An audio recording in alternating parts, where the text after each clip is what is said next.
신약성경 누가복음 14장 25절에서 33절까지의 말씀입니다.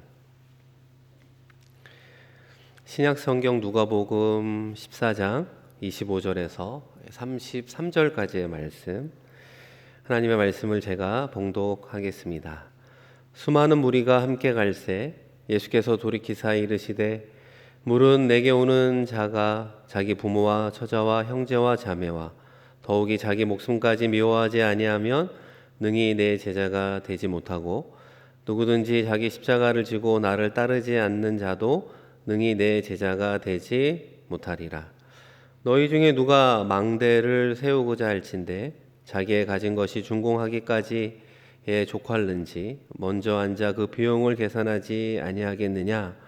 그렇게 아니하여 그 기초만 쌓고 능히 이루지 못하면 보는 자가 다 비웃어 이르되 이 사람이 공사를 시작하고 능히 이루지 못하였다 하리라. 또 어떤 임금이 다른 임금과 싸우러 갈 때에 먼저 앉아 1만 명으로서 저 2만 명을 거느리고 오는 자를 대적할 수 있을까 헤아리지 아니하겠느냐. 만일 못할 터이면 그가 아직 멀리 있을 때에 사신을 보내어 화친을 청할지니라. 이와 같이 너희 중에 누구든지 자기의 모든 소유를 버리지 아니하면 능히 내 제자가 되지 못하리라. 아멘. 복된 주일의 현장과 또 온라인으로 예배하는 모든 분들을 주님의 이름으로 환영하고 축복합니다. 우리 이 시간 함께 예배하는 분들을 바라보면서 이렇게 인사하겠습니다. 주님의 제자로 살아갑시다. 주님의 제자로 살아갑시다. 후안 카를로스 오르테즈라고 하는 이 남미의 유명한 목사님이 쓰신 책이 있습니다. 제자입니까? 라고 하는 제목인데요. 여러분도 분명히 여러 번 들어보았을 것입니다. 이 책의 핵심은 무엇일까요? 한 단어로 요약해 본다면 제자도라고 하는 것입니다. 이 제자도에 대해서 이 저자는 질문을 이렇게 바꾸어 봅니다. 예수님의 모든 것이 우리들의 것이 되었는데 우리의 모든 것이 그분의 것입니까? 라고 하는 질문에 여러분 어떻게 대답하시겠습니까? 이렇게 질문하고 있는 것입니다. 나의 삶의 소중한 자리에 어떻게 주 대심, 이 로드십을 세워갈 것인가? 이것이 언제나 우리의 신앙의 숙제가 되고 있습니다. 한 걸음 더 나아가 바로 나의 삶의 모든 영역에 그 로드십을 인정하는 것이 바로 제자의 삶이라고 말할 수 있습니다. 그런 면에서 여러분은 제자입니까? 그 질문에 어떻게 대답을 하시겠습니까? 오늘 우리가 함께 읽은 본문 말씀은 제자가 되는 길이라고 하는 내용을 담고 있습니다. 이 제자라고 하는 단어는 너무나 많이 들었던 중요한 단어인데요. 이 제자라는 단어만큼 중요한 단어가 오늘 우리가 읽은 본문 말씀 가운데에도 등장하고 있습니다. 여러분 함께 읽었던 25절 말씀을 보시면 수많은 무리가 함께 갈새 예수께서 돌이키사 이르시되 이렇게 시작되고 있습니다. 여러분 제자라고 하는 단어와 대척점에 서 있는 단어 하나가 있다면 무엇일까요? 그것이 바로 무리라고 하는 거예요. 이 수많은 무리가 예수님을 따르고 있노라 성경은 우리에게 말씀하고 있습니다. 여러분 그렇다면 이 무리라고 하는 단어의 뜻은 무엇이겠습니까? 여러 사람들이 모여 있기 때문에 때 혹은 그룹 이렇게 명명할 수도 있고 그 가장 큰 특징은 자신들의 존재의 목적이나 이 목표에 특정한 목적과 목표 없이 이루어진 사람들이라고 하는 것입니다. 그렇기 때문에 자신이 속한 공동체의 상황과 환경에 따라 민감하게 반응할 뿐입니다. 이에 타산을 계산하면서 모이기도 하고 너무나 쉽게 흩어지는 사람, 그 사람을 성경에서는 무리라고 하는 것입니다. 그런데 그 수많은 무리가 예수를 따랐다 이렇게 이야기하고 있습니다. 여러분 생각해 보면 그 당시 이 수많은 무리 가운데에는 어린이도 있을 것이고 젊은 사람도 있을 것이고 또 남자와 여자들 다양한 계층에서 이 사람들이 예수님을 따랐을 것입니다. 여러분, 그렇다면 왜 수많은 무리가 예수를 따르게 되었을까요? 이 몇 가지 이유가 있어 보입니다. 예를 들어서 오병이어의 기적과 같은 그런 체험을 할 수도 있고, 또 오병이어를 통해서 5천 명이 먹고 12바구니가 남는, 어떻게 보면 한 끼의 식사를 해결해 줄 수 있는, 말 그대로 예수를 따라다니면 배고픔은 면할 수 있겠구나, 이런 생각 속에 많은 사람이 예수를 따랐을 수도 있습니다. 또 어떤 사람이 예수에게로 달려왔겠습니까? 그 당시 의술로는 고칠 수 없었던 이 불치병, 이 난치병자들이 예수님을 따라갔을 것입니다. 믿음으로, 주님을 믿으면 고쳐지는 그 수많은 역사들이 예수님 주변에 일어나지 않았겠습니까? 또 어떤 사람들이 예수님을 따랐겠습니까? 그 당시 종교 지도자인 바리새인과 서기관들이 이 율법을, 하나님의 말씀을 가르치는 내용과 달리 이 권세 있는 하나님의 말씀을 전하는 이 예수님의 말씀을 듣는 사람들이 있었을 것입니다. 어떻게 보면 지적인 만족이 생겼을 수도 있고, 그 말씀을 듣고 삶의 자리에서 힘을 내고 용기를 내고 위로받으며 나아가는 그런 사람들이 예수님을 따랐을 것입니다. 그런데 이 모든 수많은 무리들이 가장 좋아하는 것이 무엇입니까? 이 모든 것이 공짜라고 하는 것입니다. 무료라고 하는 것이죠. 그러니까 예수님을 따른다고 손해볼 것은 아무것도 없었기 때문에 그 당시 수많은 무리가 예수님을 따랐다, 이렇게 이야기를 하는 거예요. 이 사랑하는 성도 여러분, 이 수많은 무리의 입장이 아니라 예수님의 입장에서 자신을 따르고 좋아하고 지지하는 그들을 바라보는 예수님의 마음이 어떠했을까? 여러분 한번 생각해 보시면 어떨까요? 여러분이 만일 예수님이라면, 그 수많은 인파가 자신을 따르고 좋아한다면 그 인기에, 그렇죠, 좋아할 수도 있고 흡족해할 수도 있고 만족해할 수도 있겠죠. 어떻게 보면 구름 위를 걷는다라고 하는 표현처럼 정말 기분이 째지는 그런 마음으로 이 무리들을 거느리고 예수님도 어디론가 향할 수 있는 것 아니겠습니까? 더 나아가 예수님은 어떻게 해야 더 많은 사람이 자신 주변에 모이는지 그 방법도 더불어서 능력도 가지고 계셨습니다. 그런데 예수님은 그런 모든 것을 거부하시고 돌이켜 그들에게 말씀하시게 되는데요. 오늘 우리가 함께 읽었던 25절 말씀을 우리 의미를 생각하면서 한번 같이 읽어 보겠습니다. 이 수많은 무리가 함께 갈새 예수께서 돌이키사 이르시되. 이 수많은 무리가 자신을 지지하는 가운데 어디론가 예수님을 따라 걸어가고 있었습니다. 그런데 예수님이 가던 길을 멈추게 되었습니다. 그러니까 당연히 무리들도 그 발걸음을 멈추게 되었겠죠. 그리고 예수님이 돌이켜 그들을 바라보게 되었습니다. 수많은 무리들이 한순간 청중들로 변하는 시간이 찾아온 거죠. 예수님이 무슨 말씀을 하실까?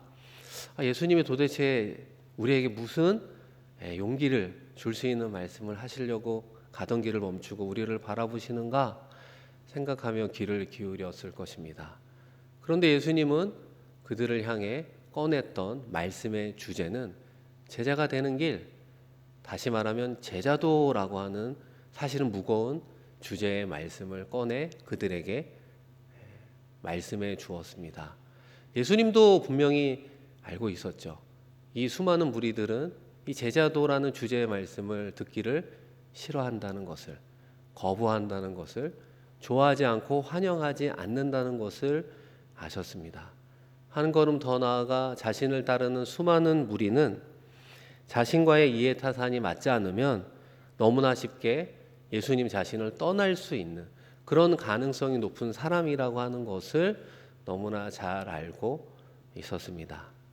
그럼에도 불구하고 예수님은 자신을 절대적으로 지지하던 사람들과의 행보를 멈추고 돌이켜 그들에게 무거운 주제인 이 제자도라고 하는 말씀을 꺼낸 이유는 무엇일까요?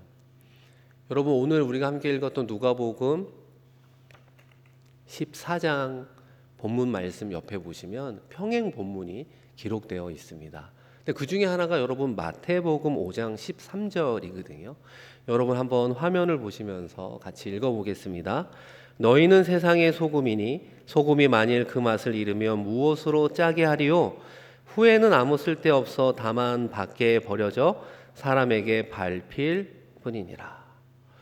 아니 제자도의 내용을 담고 있는 말씀과 평행 본문인 마태복음의 말씀은 소금 이야기가 등장하고 있다는 것입니다. 아니 왜 제자도의 이야기를 하면서 갑자기 뜬금없이 소금 이야기를 꺼내는가 의아해할 수도 있습니다. 그런데 어떤 소금의 이야기를 전하고 있습니까? 소금이 그 짜게 하는 맛의 기능과 역할을 잃어버리면 아무 쓸데가 없다는 거예요. 그리고 밖에 버려지고 세상 사람들이 밟고 지나가게 되더라. 여러분 이것이 왜 제자도와 관련이 있겠습니까? 우리가 예수님을 따르는 제자로서 살아가는 것이 그만큼 중요하다는 거예요. 그런데 우리는 어찌 보면 예수를 믿으면 된다라는 생각 속에 예수 믿으면 구원받는 거 아니에요? 예수 믿으면 하나님의 자녀로 살아가는 것 아니에요? 그리고 그 신앙의 혹은 믿음의 표현으로 이렇게 대면으로 때로는 온라인으로 예배하면 되는 거 아니에요? 라면서 우리는 신앙생활에 만족하고 있다는 것입니다. 그러나 오늘 말씀은 저와 여러분에게 이 신앙의 수준을 넘어 예수의 제자로 살아가야 된다고 말하고 있는 것입니다. 살아가면 좋고 살아가지 않으면 안 되는 어떤 선택의 문제가 아니라 이 필수적으로 우리 모두는 성도를 넘어 제자로 살아가야 되는 이유를 소금 이야기가 우리에게 어떻게 주고 있습니까? 제자로서 살아가지 않으면 우리도 그 맛을 잃은 소금처럼 되어버린다라고 하는 거예요.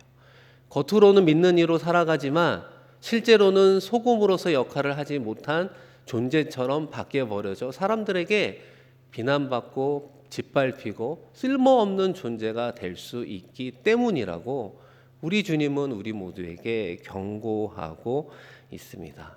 우리가 제자로서 살아갈 때야 비로소 교회 밖, 공동체 밖 이 세상 속에서 소금이 그 기능과 역할을 감당하듯이 하나님의 자녀로서 성도로서의 본연의 역할과 본질적인 사명을 감당할 수 있기 때문에 제자도를 다시 한번 우리에게 강조하고 있습니다. 여러분 실제로 예수님 주변에 있었던 수많은 사람들이 어떤 행동을 보여주게 되었습니까? 이 오병이어 사건을 말씀을 드렸습니다. 그 오병이어의 기적을 경험했던 사람들은 남자, 여자, 어린아이까지 포함하면 10,000명이 좋게 넘는 사람들 아닙니까? 그런데 여러분 요한복음 6장에 가보면 이 오병이어를 해석해 주는 가운데 이 예수 그리스도의 십자가의 관점으로 내 살과 피를 먹고 마셔야 너희가 살 수 있다. 너희가 영생할 수 있다. 이렇게 이야기를 하자 수많은 무리는 그 말씀을 이해할 수도 없었고 받아들일 수도 없었습니다. 결국에는 그것이 마음의 걸림돌이 되어서 예수를 떠나고 말았습니다. 그리고 예수의 주변에 누가 남았다고 이야기합니까? 결국 12명의 제자만 남았노라 말씀하고 있습니다. 사랑하는 성도 여러분, 여러분은 지금 어떠하십니까? 예수를 따르는 무리입니까? 예수를 따르는 제자입니까? 이 말씀을 잘 상상해 보시면 예수가 선두했고 예수를 따르는 수많은 무리의 모습과 예수를 따르는 12명의 제자들의 모습은 겉모습은 동일하다라고 하는 것입니다. 우리가 무리인지 제자에 속해 있는지 우리가 확인을 하기 위해서는 오늘 말씀처럼 우리의 인생길을 걸어가던 그 발걸음을 잠시 멈추고 우리의 주변을 살펴보아야 하는 것이죠.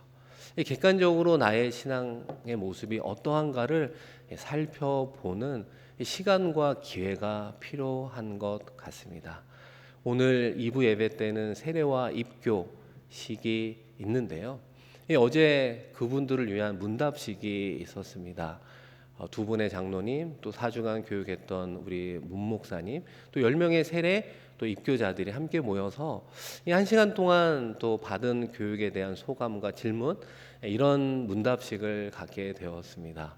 그런데 입교하는 어떤 학생 중에 이런 이야기를 하더라고요. 장로님이 물어보시니까 입교 이후에는 어떤 신앙생활을 하겠느냐 이렇게 물어보니까 그전에는 엄마 아빠의 강요에 의해서 교회를 오게 되었는데 입교한 이후에는 예수님을 믿는 믿음으로 오겠다고. 그렇게 대답을 하니까 이게 분위기가 확 살더라고요. 이 4주간의 교육이 엄청 중요하구나, 이런 생각을 하게 됐습니다.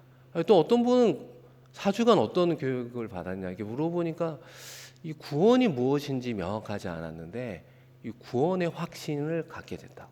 그래서 이제는 죽어도 천국 갈 수 있겠다고 이렇게 대답하는 분도 계시더라고요. 어떻게 보면 4, 5주의 교육과 문답식이 짧다면 짧은 시간 아니겠습니까? 그런데 평생 한번 받는 세례와 입교의 시간 속에 이 말씀을 통해서 자신을 뒤돌아보고 우리가 믿는 예수는 누구인가?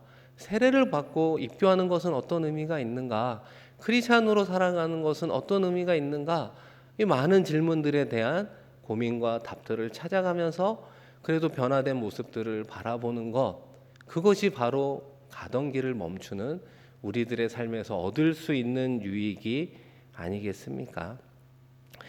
우리의 삶의 자리에서 생각해 보면 때로는 원하던 원하지 않던 다양한 일들을 경험할 때가 있습니다. 다양한 사건들을 경험할 때가 있죠. 이제 그 일과 사건은 우리들의 발걸음을 멈추게 한다는 겁니다. 그 일은 사람마다 좀 다를 수 있는 것 같아요. 어떤 분은 건강의 문제로, 정말 재정적인 문제로, 정말 어려운 관계의 문제로, 또 다양한 사건들로 인해서 우리가 걸어가던 그 길을 멈출 수밖에 없는 때가 있는 것 같아요. 왜 하나님은 그 길을 멈추게 했는가? 그 이유에 대한 답을 명확하게 말은 할 수 없지만 그 과정과 경험을 통해 다시 한번 우리의 삶을 뒤돌아보게 된다는 것입니다. 오늘 말씀처럼 예수님이 길을 걸어가다가 발걸음을 멈추시고 돌이켜 무리들과 지금 이 시간 예배하는 우리를 향해 제자도의 말씀을 하시는 이유도 있을 수 있다는 것입니다. 왜 예수님은 사랑하는 이들을 향해 무거운 주제, 제자가 되는 길, 제자도라고 하는 말씀을 전하는 이유는 무엇이겠습니까?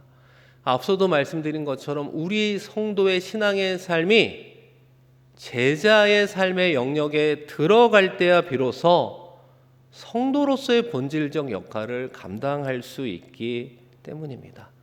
제자로서 살아갈 때 비로소 우리는 오히려 예수님을 떠나지 않는다는 거예요. 예수님을 오히려 붙잡는 인생, 예수님을 오히려 더 사랑하는 인생을 살아가게 되더라. 우리에게 또 다른 인생의 무거운 짐을 지우기 위한 것이 아니라 오히려 더 주님을 의지하고 사랑하며 살아갈 수 있는 길이 예수의 제자로 살아가는 길임을 우리 주님이 아셨기 때문에 다시 한번 무겁지만 중요한 주제를 전하고 있는 것입니다. 그렇다면 예수의 제자가 되는 조건은 무엇이 있을까요? 오늘 말씀에 보면 내 제자가 되리라 이렇게 끝나는 구절이 3번 나오게 됨을 보게 됩니다. 여러분 첫 번째 어디에 나올까요? 26절 말씀인데요. 우리 26절 말씀을 한번 같이 읽겠습니다. 물은 내게 오는 자가 자기 부모와 처자와 형제와 자매와 더욱이 자기 목숨까지 미워하지 아니하면 능히 내 제자가 되지 못하고. 예수의 제자가 되는 첫 번째 조건은 가족을 넘어 나 자신까지 미워하라 이렇게 이야기를 하고 있습니다. 이 말씀을 읽을 때마다 좀 이해하기 어려운 부분이 있죠. 어떻게 가족을 미워하고 나의 생명조차도 미워하라 이렇게 이야기를 할까? 여기서 말하는 미워하다라고 하는 헬라어 원어는 미세오라고 하는 단어가 쓰였는데요. 이 미세오라고 하는 이 단어는 다른 성경 구절에서는 어떻게 사용이 되었는가? 그거는 덜 사랑하다라는 의미로 사용이 되었습니다. 그러니까 가족을 미워하고 우리의 생명을 미워하라 이런 문자적인 의미라기보다는 덜 사랑하라는 거예요.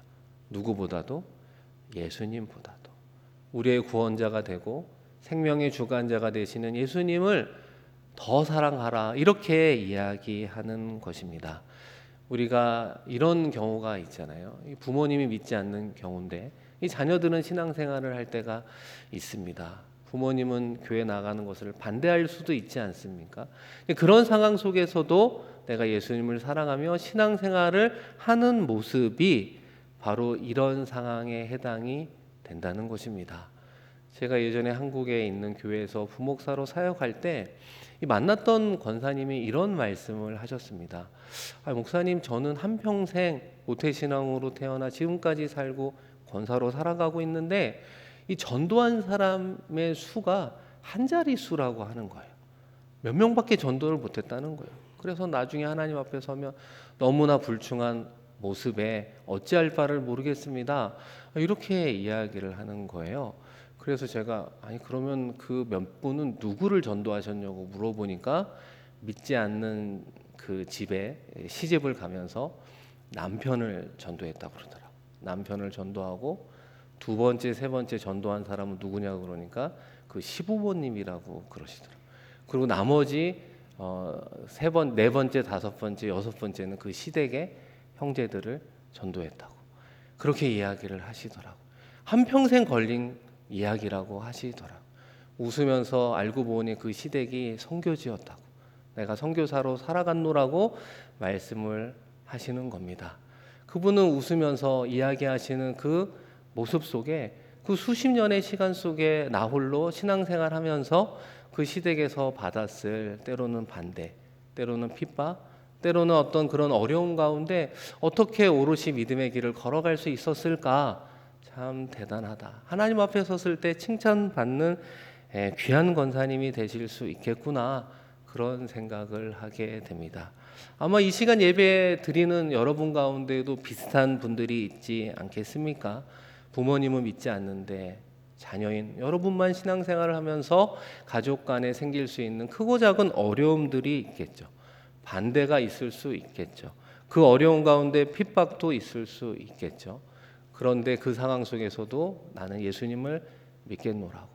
그리고 사랑하는 가족에게 그 복음을 전하는 삶, 그것이 예수의 제자로 살아가는 첫 걸음임을 우리에게 말씀하고 있습니다. 여러분, 두 번째 제자가 되는 조건을 어떻게 이야기하고 있을까요? 여러분 27절 말씀을 한번 같이 읽겠습니다. 누구든지 자기 십자가를 지고 나를 따르지 않는 자도 능히 내 제자가 되지 못하리라. 두 번째 제자의 조건으로 예수님은 자신의 십자가를 지고 예수를 쫓으라 이렇게 말씀하고 있습니다. 자기의 십자가를 지라 너무나 많이 들어본 이야기죠. 내가 짊어져야 되는 십자가가 무엇인가 그것을 찾지 못한 분들도 있을 수 있고요. 나의 십자가가 무엇인지 너무나 잘 알고 있지만 그 십자가가 여전히 무거워서 힘겨워하는 분들도 있을 수 있습니다. 여러분, 예수님이 말한 우리가 짊어져야 되는 십자가가 무엇인가? 예수님의 입장에서 생각해 보면 하나님은 왜 예수님을 이 땅에 보내주셨습니까? 이 땅에 보내주신 목적과 이유와 사명이 무엇인가? 그것은 바로 예수님의 십자가라고 하는 거예요. 인류를 구원하기 위해 그 대속의 길, 십자가의 길을 걸어가신 것이 예수님이 이 땅에 오신 목적과 이유와 사명이 되는 것 아니겠습니까? 그것을 우리의 삶에 적용해 본다면 내가 짊어져야 되는 십자가, 추상적인 표현으로 들릴 수 있지만 그것은 내가 이 땅을 살아가야 되는 이유와 목적과 사명이라고 말할 수 있는 것입니다. 하나님께서 왜 이곳에 우리를 불러주시고 이곳에서 신앙생활하게 되었는가? 이 질문에 대한 답을 찾아가는 것이 곧 나의 십자가를 지고 예수님을 쫓는 모습이라고 하는 겁니다. 그런 삶의 모습에 공통된 특징이 있겠죠. 저와 여러분의 십자가, 그 사명은 다 다를 수 있지만 그 모든 사명의 초점은 생명을 살리는 데 있다는 것입니다. 영혼을 구원하는 데 있다는 것입니다. 믿지 않는 분들을 예수님의 복음으로 인도하는 데 있다는 것입니다. 또 다른 공통점이 무엇일까요? 그 사명에는 반드시 우리의 희생을 요구한다는 거예요. 내가 갖고 있는 것을 내려놓거나 포기하거나 희생하고 헌신해야 되는 것이 우리의 공통된 사명의 특징이라고 하는 것입니다. 그런데 그 사명을 누가 주실까요? 우리 주님이 주신다는 거예요. 저와 여러분에게 주님이 주신 사명이 무엇인가를 오늘 기도하면서 더욱더 분명하게 찾아가야 되는 것입니다. 때로는 그 사명을 감당할 수 없는 마음일 수도 있겠죠. 하나님께서 주님께서 주신 그 사명이라면 그 마음도 주시고 힘도 주시고 또 능력도 용기도 허락해 주실 것입니다. 왜 자꾸 주님은 우리에게 사명을 주시고 그 사명을 감당하라고 이야기할까요? 그 사명을 감당할 때야 비로소 우리는 주님과 더욱더 가까워지기 때문입니다. 주님과 더 친밀한 신앙생활을 할 수 있기 때문입니다. 그 사명을 감당할 때야 비로소 내가 이 땅을 살아가는 존재의 목적과 이유를 발견할 수 있다는 것입니다. 여러분, 세 번째로 예수님의 제자가 되는 조건을 어떻게 말하고 있습니까? 여러분, 마지막으로 33절에 나와 있는데요. 우리 한번 같이 읽어보겠습니다. 이와 같이 너희 중에 누구든지 자기의 모든 소유를 버리지 아니하면 능히 내 제자가 되지 못하리라. 예수의 제자가 되는 세 번째 조건은 자신의 모든 소유를 버리지 않으며, 이렇게 말씀합니다. 이 문자적인 의미를 넘어 이것은 우리에게 무엇을 요구하는가? 매우 큰 결단을 요구하고 있습니다. 이 제자의 길을 걷는다라고 하는 것은 아무 생각 없이 따를 수 있는 것은 아니잖아요. 사려 깊은 생각을 통한 결단을 통한 헌신 어린 행동, 그 실천을 요구하고 있는 것입니다. 그런 의미에서 마지막으로 읽었던 자기의 모든 소유는 나에게 어떤 의미가 있겠습니까? 가장 가치 있는, 가장 소중한 것을 이야기하는 것 아닐까요?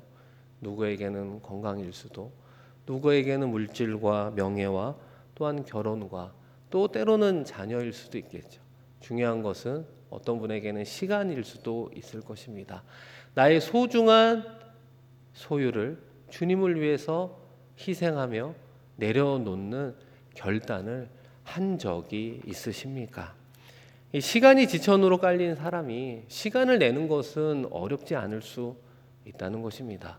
그러나 수험생의 경우 또 취업을 준비하는 청년들의 경우 시간을 내는 것이 쉽지 않죠.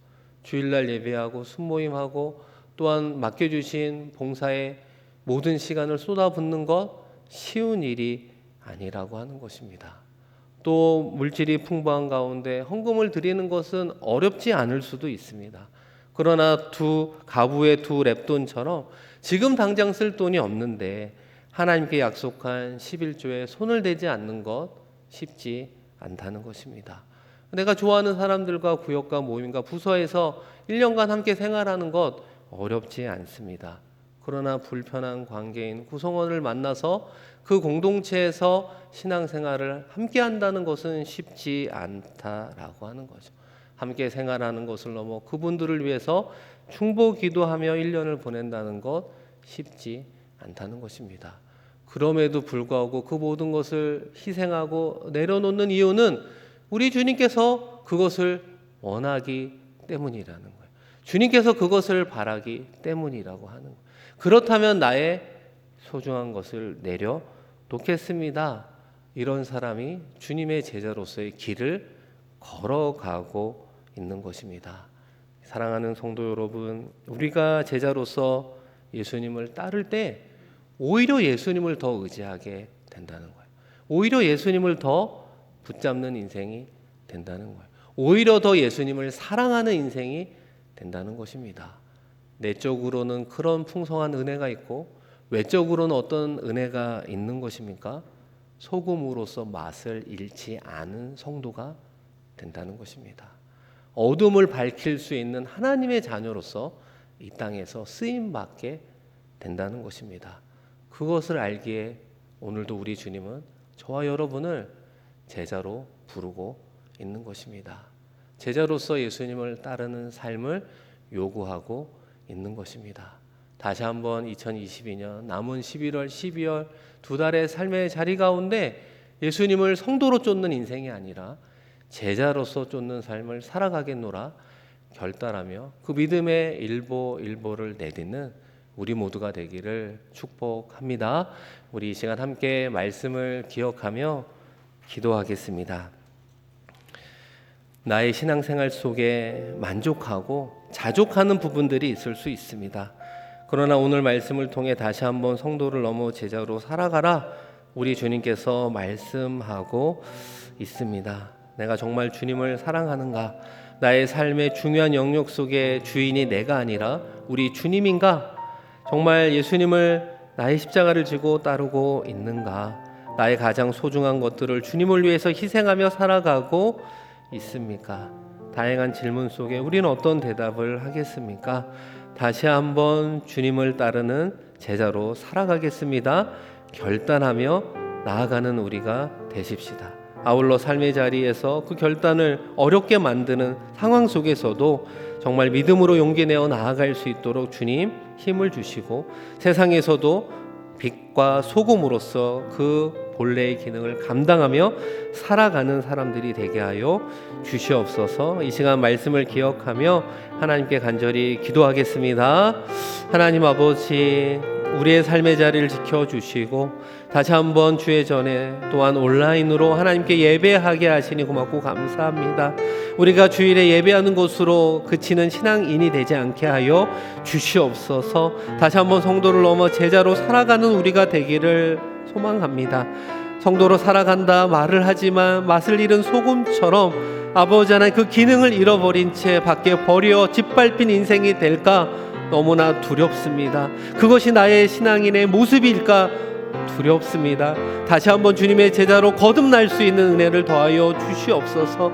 세상에 그 무엇보다도 주님을 더 사랑하노라 고백하며 주님의 제자로 살아가겠습니다. 결단하는 우리가 되게 하여 주시옵소서. 나에게 맡겨주신 귀한 사명 감당하는 우리가 되게 하여 주시고 나의 소중한 것을 주님을 위해서 내려놓는 자들 되게 하여 주시고 그 무엇보다 주님을 더 사랑하며 나아가는 우리가 되게 하여 주셔서 우리가 살아가는 이 땅에서의 삶이 성도로서의 발걸음을 넘어 주님의 제자로서의 발걸음을 내딛게 하여 주시고 우리가 속한 모든 공동체 가운데 정말 많은 영혼을 주님께로 인도하는 데 쓰임받는 하나님의 귀한 존재들로 삼아 주시옵소서. 아버지 하나님 감사합니다. 이 시간 주님 앞에 나아가 기도하고 도와주시고 함께하여 주시옵소서. 사랑하는 주님, 우리가 주님을 나의 구원자로 생명의 주관자로 고백하며 살아가지만 정말 주님 앞에 주님의 제자입니까? 라고 하는 질문 앞에 여전히 머뭇머뭇거리는 연약한 모습을 보게 됩니다.